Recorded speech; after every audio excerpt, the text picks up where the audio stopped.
Good evening friends, welcome to your channel. நான் உங்கள் திவாகர் சந்திராஜன். முதல்ல டிஸ்கிளைமரை பார்த்துடலாம், அப்புறம் நிஃப்டி பெர்ஃபார்மன்ஸை பார்ப்போம். நான் ஆக்சுவலாக லாஸ்ட் ஃப்ரைடே ஒரு மேட்டர் சொல்ல மாட்டேன். ஏன்னா இந்த வாரம் monthly expiry. So role over அதிகமாக இருக்கும், வெலாட்டிலிட்டி அதிகமாக இருக்கும். ஸோ முடிஞ்ச வரைக்கும் ட்ரேட் கிடைக்கிறது கஷ்டம்.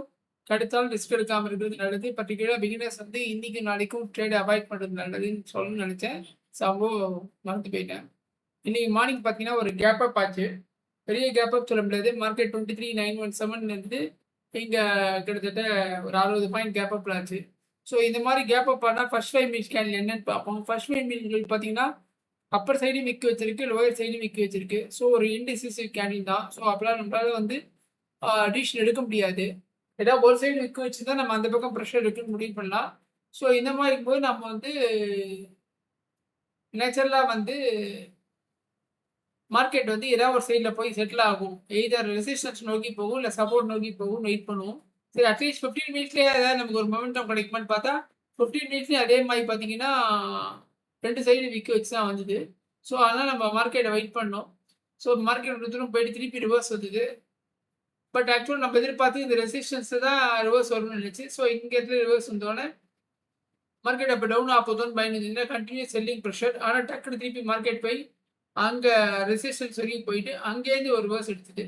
ஸோ இந்த இடத்துல நார்மலாக நம்ம என்ன பண்ணுவோம், ரெசிஸ்டன்ஸில் செல்லர் ஸ்ட்ராங்கு அப்படின்னு சொல்லி ஒரு கன்ஃபர்மேஷன் பேஸ் பண்ணி இந்த இடத்துல நம்ம ஒரு செல் ஆர்டர் எடுத்தோன்னா டார்கெட் இது ஃபர்ஸ்ட் டார்கெட் இது, செகண்ட் டார்கெட் இது, தேர்ட் டார்கெட் இது அப்படின்ற மாதிரி போடுவோம்.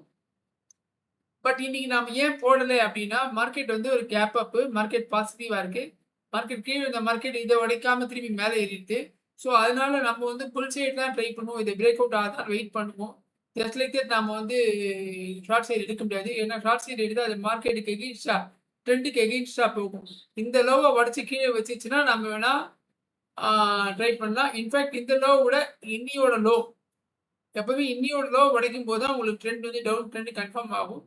அதனால நம்ம வந்து இது வரைக்கும் உடைக்காத வரைக்கும் மார்க்கெட் கேப் அப்பில் பாசிட்டிவாக ட்ரேட் ஆகிட்டு இருக்கனால நம்ம டவுன் ட்ரெண்டை தைரியமாக நம்பி எடுக்க முடியாது. ஒன் மோர் பாயிண்ட் வந்து இன்னைக்கு வந்து நாளைக்கு மந்த்லி எக்ஸ்பைரி முடியறதுனால ரோல் ஓவர் அதிகமாக இருக்கும். ஸோ ஷார்ட் வச்சவங்க லாங் எடுத்து பொசிஷனை க்ளோஸ் பண்ணுவாங்க. அதேமாதிரி லாங் எடுத்தவங்க ஷார்ட் எடுத்து பொசிஷனை க்ளோஸ் பண்ணி திருப்பி அடுத்த வந்து அடுத்த மந்த் எக்ஸ்பைரியில் அவங்களோட வியூக்கு தகுந்த மாதிரி பொசிஷனை கிரியேட் பண்ணுவாங்க. ஸோ அப்போ மார்க்கெட் வந்து மேலும் கீழும் போயிட்டு இருக்கும். அதுதான் இன்னைக்கு நடந்தது. நாளைக்கு அதே மாதிரி தான் இருக்கும். ஸோ அதனால் நம்மளால ஒரு டைரக்ஷன் கிடைக்கலனா, ஒரு கிளாரிட்டி கிடைக்கல. நம்ம எப்போதும் பார்ப்போம்ல, ஃபர்ஸ்ட் 5 மினிட்ஸ் பிரேக் அவுட் ஆச்சுன்னா மேலே போகுதான். இப்போ ஃபார் எக்ஸாம்பிள் பார்த்தீங்கன்னா 24,000 கால் ஆப்ஷனை பாருங்க எப்படி போயிருக்குன்னு பாருங்க. 24,000 கால் ஆப்ஷனை பார்த்தீங்கன்னா அந்த ஃபர்ஸ்ட் ஐக்கு மேலேயே போல மார்க்கெட். ஸோ அப்போ நம்மளோட கால் ஆப்ஷன் நம்ம எடுக்க முடியாது. ஏன்னா இது வந்து இண்டிசைஸ் கேண்டில். எங்கே வேணா மார்க்கெட் எப்போ வேணா திரும்பும். அது பாருங்க இவ்வளோ தூரம் போயிட்டு இங்கே திரும்பிடுது. ஸோ இங்கே தூரம் போயிட்டு இவ்வளோ தூரம் திரும்புது. ஸோ அதனால ஈவன் தோ மார்க்கெட் ஸ்பாட்டில் பிரேக் அவுட் ஆனாலும் ஃபர்ஸ்ட்டு 5 மினிட்ஸோ இல்லை 15 மினிட்ஸோ பிரேக் அவுட் ஆனாலும் நமக்கு ரெசிஸ்டன்ஸ் கம்மியாக இருக்கிறனால நம்ம எடுக்க முடியாது. அதனால அதே மாதிரி சரி சப்போஸ் மார்க்கெட் கீழே வந்து அப்போ புட் ஆப்ஷனில் பார்க்கலாம் அப்படின்னா 24 புட் ஆப்ஷனில் பார்த்தீங்கன்னா அதுவும் மேலே போகாமல் கீழே வந்துடுது. ஸோ 2 சைடுமே நமக்கு ப்ரீமியம் கொடுக்கல. அதனால் நமக்கு இன்னைக்கு ட்ரேடு கிடையாது. ஸோ நம்ம எதிர்பார்த்தது தான். இந்த மாதிரி டெய்லி எல்லாத்தினாலும் ட்ரேட் எடுப்போம் நம்ம எதிர்பார்க்கறது தப்பு. மார்க்கெட்டில் வந்து 22 நாள் அப்படின்னா ஒரு 2 நாள் லீவ் வச்சா கூட 20 நாள் இருக்கு. 20 நாளில் வந்து ஆப்ஷன் செல் பையருக்கு பார்த்தீங்கன்னா 1/3 தான் ப்ராபபிலிட்டி. ஸோ மீதி 2/3 வந்து நமக்கு வந்து ப்ராபபிலிட்டி கிடையாது. ஆப்ஷன் பையரை பொறுத்தவரைக்கும் மார்க்கெட் நம்ம எதிர்பார்த்த டைரக்ஷனில் போகணும், அதுவும் உடனே போகணும். ஸோ அதனால வந்து இந்த மாதிரி சைடேஸில் வந்து நம்ம போயிட்டு ஷாப் லாஸ் வச்சு லாஸ் புக் பண்ணுறதை விட சைலண்ட்டாக வெயிட் பண்ணி நம்ம இது மத்தியானத்துக்கு மேலே பார்த்தீங்கன்னா 2:15 மேலே ஒரு ரீடெஸ்ட் எடுத்து மேலே போச்சு. பட் அதுக்கப்புறம்லாம் நம்ம ட்ரேட் எடுக்கணும் அவசியம் இல்லை. மார்னிங்லேருந்து ஒன்றும் கிடைக்காத போது 2 மணிக்கு ட்ரேட் எடுக்காமல் சைலண்ட்டாக வேடிக்கை மார்க்கெட்டை வாட்ச் பண்ணுறது தான் நல்லது. எப்பவுமே நமக்கு ஒரு கிளாரிட்டி கிடைக்கலன்னா ட்ரேட் எடுக்கணும்னு அவசியம் இல்லை, வெயிட் பண்ணலாம். ட்ரேட் எடுத்தே ஆகணும்னு கட்டாயம் கிடையாது. ட்ரேட் எடுத்து லாஸ் புக் பண்ணுறத விட நம்ம ட்ரேட் எடுக்காமல் இருக்கிறது நல்லது. ஸோ ஒரு ட்ரேட் எடுக்கணும்னா ஏன் எடுக்கணும், அதே சமயத்தில் ஏன் எடுக்காமல் இருக்கணும், எடுக்காமல் இருக்கிறதுக்கு என்ன ப்ராபபிலிட்டி, ஏன் எடுக்கக்கூடாது அப்படின்றது நீங்கள் பார்த்தீங்கன்னா நமக்கு வந்து ஒரு இது தெரியும். இப்போ இதே இன்னைக்கு கேப் அப் இல்லாமல் ஒரு ஃப்ளாட் ஓப்பனிங் ஆகிருந்து இல்லை ஒரு கேப் டவுன் ஓப்பன் ஆகி இருந்து இந்த மாதிரி ரெசிஸ்டன்ஸை உடச்சதுன்னா நம்ம தெரியுமா மார்க்கெட்டில் போகலாம். இல்லை சப்போஸ் மார்க்கெட் இங்கே ஓப்பன் ஆகி அதுக்கப்புறம் மேலே போயிட்டு அங்கே இடத்துல நமக்கு ஒரு ரெசிஸ்டன்ஸை பிரேக் பண்ணி கீழே வந்ததுன்னா நம்ம தைரியமாக பண்ணலாம். மார்க்கெட் கேப் அப் ஆனதுனால எகெயின்ஸ்ட் ட்ரெண்ட் எடுக்கக்கூடாது. ட்ரெண்ட் இன்னைக்கு வொலாட்டிலிட்டி அதிகமாக இருக்கும். இதெல்லாம் பேஸ் பண்ணதுனால நாம் வந்து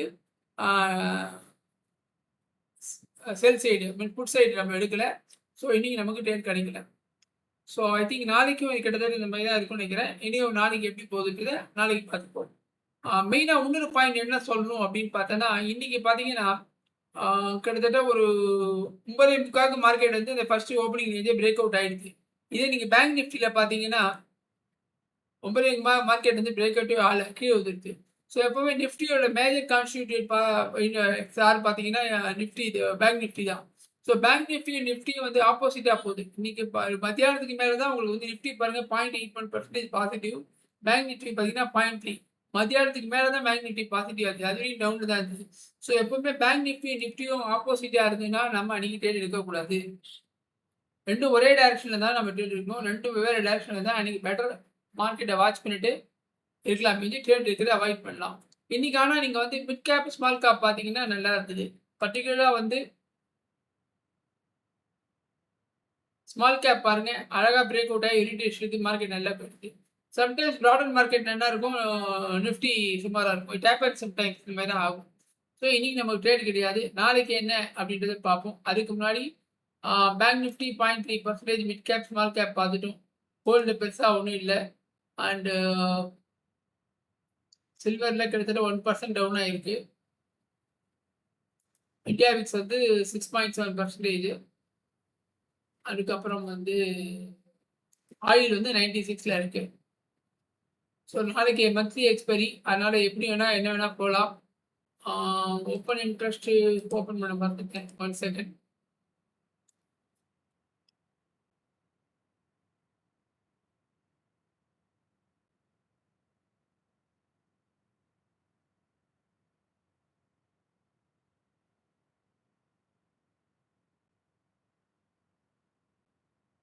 நிஃப்டி பார்த்தீங்கன்னா 24% ஸ்ட்ராங்காக இருக்குது இப்போ செத்துக்கு. ரெசிஸ்டன்ஸ் சைடு வந்து பார்த்தீங்கன்னா 24,200. ஸோ மார்க்கெட் இதுக்குள்ளே இருக்க மாதிரி இருக்குது, இதுக்குள்ளே முடிகிற மாதிரி இருக்குது. ஸோ நம்ம பார்த்துட்டு எப்படின்றது பார்ப்போம். இதில் சார்ட்டில் எப்படி இருக்குன்னு பார்ப்போம். நம்ம ஏற்கனவே சொல்லியிருந்தோம். எப்படி சொல்லியிருந்தோம் அப்படின்னா, இப்போ பார்த்தீங்கன்னா டே வைஸ் வச்சு பாருங்கள். டே வைஸ் வச்சா நம்ம கரெக்டாக சொல்லியிருந்தோம். மார்க்கெட் வந்து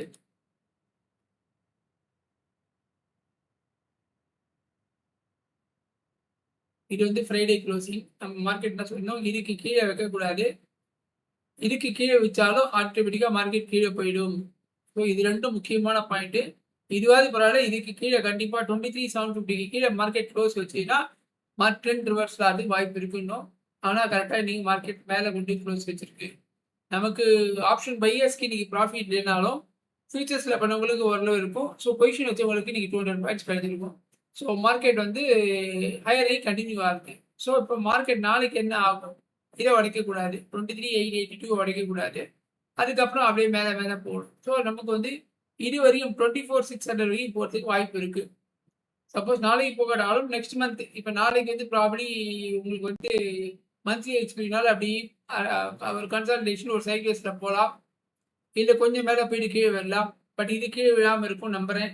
பட் இந்த 24,586 வந்து ஈவன் பேர்ன்கேமே உடைக்கிறதுக்கு வாய்ப்பு நிறைய இருக்குது. ஏன்னா பேர்ன்கேம் இது புது சீரியஸ் பிகினிங். ஸோ அப்போ அன்னைக்கு வந்து உடைக்கிறதுக்கு வாய்ப்பு இருக்குது. ஸோ ட்ரெண்ட் வந்து அப்படி போகிறதுக்கு வாய்ப்பு இருக்குது.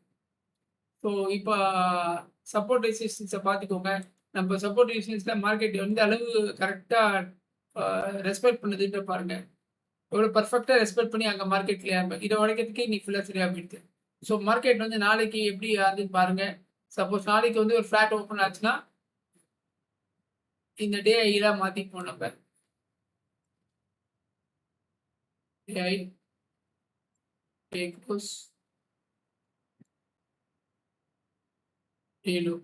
ஸோ மார்க்கெட் வந்து சப்போஸ் ஒரு கேப் டவுன் ஆச்சுன்னா கூட இதே லெவலில் கிடச்சிங்கன்னா நீங்கள் சப்போர்ட் தைரியமாக எடுங்க. இது வந்து ரிஜெக்ஷன் பிளாக்னு பேர் பாருங்கள். இந்த இடத்துல கரெக்டாக சப்போர்ட் எடுத்து மேலே போயிட்டு பாருங்கள். இது ரிஜெக்ஷன் பிளாக் பேஸ் பண்ணி கூட நம்ம என்ட்ரி பண்ணலாம். பட் இன்னைக்கு நம்ம போட்டு முடியாது, ஏன்னா பிகாஸ் ஆஃப் எக்ஸ்பைரி. நாளைக்கு அதே தான். பட் ட்ரை பண்ணுறவங்க ட்ரை பண்ணலாம். ஏன்னா ஸ்டாப் லாஸ் கம்மியாக இருக்குது. இந்த இடத்துல எடுத்துகிட்டு ஒரு 4 பாயிண்ட் 5 பாயிண்ட் எடுத்துகிட்டு நம்ம தைரியமாக ட்ரை பண்ணுறதை ட்ரை பண்ணலாம். ஏன்னா சம்டைம்ஸ் ஆப்ஷன் இப்போ பாருங்கள், ஃபார் எக்ஸாம்பிள் 15.45 என்ட்ரி, 15.45க்கு கால் ஆப்ஷன் எங்கே இருக்குது பாருங்கள், 108. உங்களோட ஸ்டாப் லாஸ் என்ன பாருங்கள், 101. கிட்டத்தட்ட 7 பாயிண்ட் தான். இதோட க்ளோஸ் என்ன, 98. கிட்டத்தட்ட 10 பாயிண்ட். ஸோ 10 பாயிண்ட்லாம் தைரியமாக எடுக்கலாம். எடுத்தீங்கன்னா உங்களோட மார்க்கெட் வந்து 180 பாயிண்ட் கிடைச்சிச்சு. சம்டைம்ஸ் அந்த மாதிரி நம்ம ரிஸ்க் எடுத்து தான் ஆகணும். இந்த இது வந்து பையிங் ப்ரெஷர் சொல்லுவோம்ல, இந்த மாதிரி பையிங் ப்ரெஷர் இருக்கும்போது மார்க்கெட் போகும்போது நீங்கள் தைரியமாக எடுக்கலாம். ஒரு 10 பாயிண்ட் இன்வெஸ்ட் பண்ணுறது தப்பு இல்லை, நத்திங் ராங். நம்ம சின்ன லாஸ்ல தைரியமாக ஒரு ட்ரை பண்ணி பார்க்கலாம். ஸோ அந்த மாதிரி நாளைக்கு வந்து மார்க்கெட் வந்து சப்போஸ் ஒரு கேப் டவுன் ஆகி இந்த இடத்துல வந்து நான் இந்த சப்போர்ட் எடுத்துன்னா நீங்கள் தைரியமாக கால் செய்து போங்க, இது வரையும் வாய்ப்பு இருக்குது. அதே மாதிரி சப்போஸ் டே தாண்டி ஓப்பன் ஆயிடுச்சுன்னா நெக்ஸ்ட் ரெசிஸ்டன்ஸ் 24,300. ஸோ அது டார்கெட் ஆச்சு. உங்கள் டவுன் சைட் டார்கெட் வந்து ஒரு சப்போஸ் இதுக்கு கீழே ஓப்பன் ஆகி இதுக்கு கீழே உடஞ்சி ஒரு பிரேக் டவுன் வந்து ஒரு ப்ரைஸ் ஆக்ஷன் பேஸ் பண்ணி உங்களுக்கு ஒரு ஷூட்டிங் ஸ்டார் அந்த மாதிரி ஏதாவது ஒரு கேண்டில் வந்ததுன்னா நீங்கள் டார்கெட் வந்து 23,845 வச்சுக்கலாம். ஸோ டவுன் சைட் டார்கெட் இது, அப் சைட் டார்கெட் இது. ஸோ இந்த இடத்துல ரிஜெக்ஷன் பிளாக்ஸ் இருக்குது, இங்கே திருப்பி மார்க்கெட் சப்போர்ட் எடுத்திருக்கு. ஸோ இந்த ரேஞ்சில் வந்துன்னா நீங்கள் தைரியமாக கால் செய்ய ட்ரை பண்ணி ஸ்டாப் லாஸ் கம்மியாக வச்சுட்டு இது லோக்கு கீழே டே லோக்கு கீழே ஸ்டாப் லாஸ் வச்சு நீங்கள் ட்ரை பண்ணுங்கள். அதே மாதிரி மார்க்கெட் இந்த ரெசிஸ்டன்ஸுக்கு கீழே ஓப்பன் ஆச்சு அப்படின்னா ஒரு ப்ரைஸ் ஆக்ஷன் பேஸ் பண்ணி இதுக்கு மேலே ஸ்டாப் லாஸ் வச்சு தைரியமாக டார்கெட் வச்சு நீங்கள் ட்ரை பண்ணலாம். ஐ திங்க் இந்த வீடியோ உங்களுக்கு பிடிச்சிருக்குன்னு நினைக்கிறேன். பிடிச்சிருந்தா லைக் பண்ணுங்கள், ஷேர் பண்ணுங்கள், சேனலை சப்ஸ்கிரைப் பண்ணுங்கள், கமெண்ட்ஸ் மறக்காமல் போஸ்ட் பண்ணுங்கள். Thank you friends.